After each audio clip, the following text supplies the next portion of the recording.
Imagine this. You're 65, sitting alone in a quiet house, the weight of decades pressing down. The mirror reflects a stranger, someone who traded vitality for safety, passion for predictability. The haunting question isn't what did I do, but what did I avoid?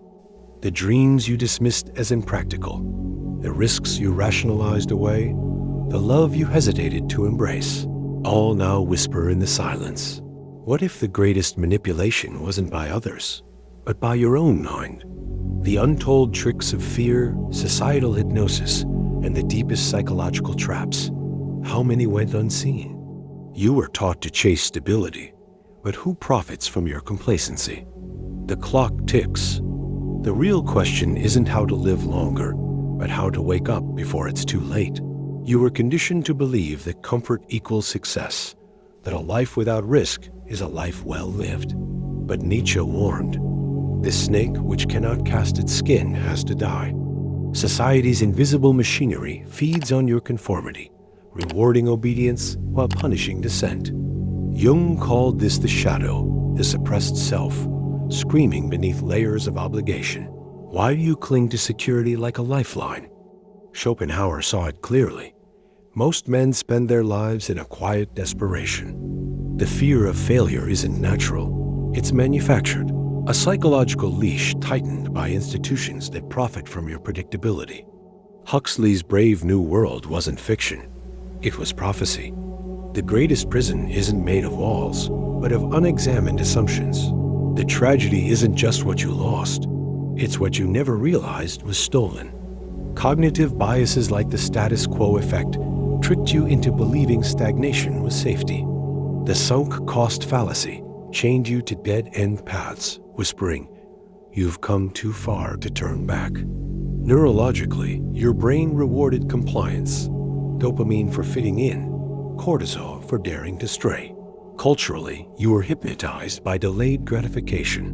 Work now, live later, but later becomes never. Relationships wither from neglect, passions fade into maybe someday, and the self you buried grows quieter each year. Frankel's warning echoes.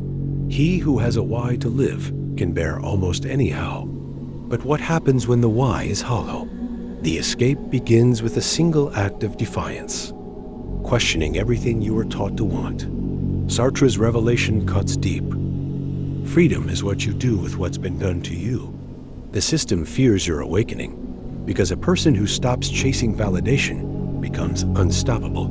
Start by interrogating your own regrets. What have you postponed out of fear? Reverse engineer your life from your deathbed. What will truly matter then? History's freest minds, artists, rebels, philosophers, shared one trait. They valued aliveness over approval. But your rebellion isn't recklessness, but precision. Replace I can't with I choose not to. Every no to societal hypnosis is a yes to your unlived potential. Here's the devastating, liberating truth. You were never trapped, you were asleep. The prison walls were painted on by a world terrified of your awakening. Your 65-year-old self isn't a stranger. It's your current choices, compounded. But time's illusion cracks when you act. Frankel's fire, Nietzsche's will, Jung's shadow, all converge in this moment. The meaning of life isn't found, it's forged. Not in someday, but now. Not in comfort, but in the terrifying, exhilarating act of becoming. The clock was always ticking. The question remains, will you die or finally live?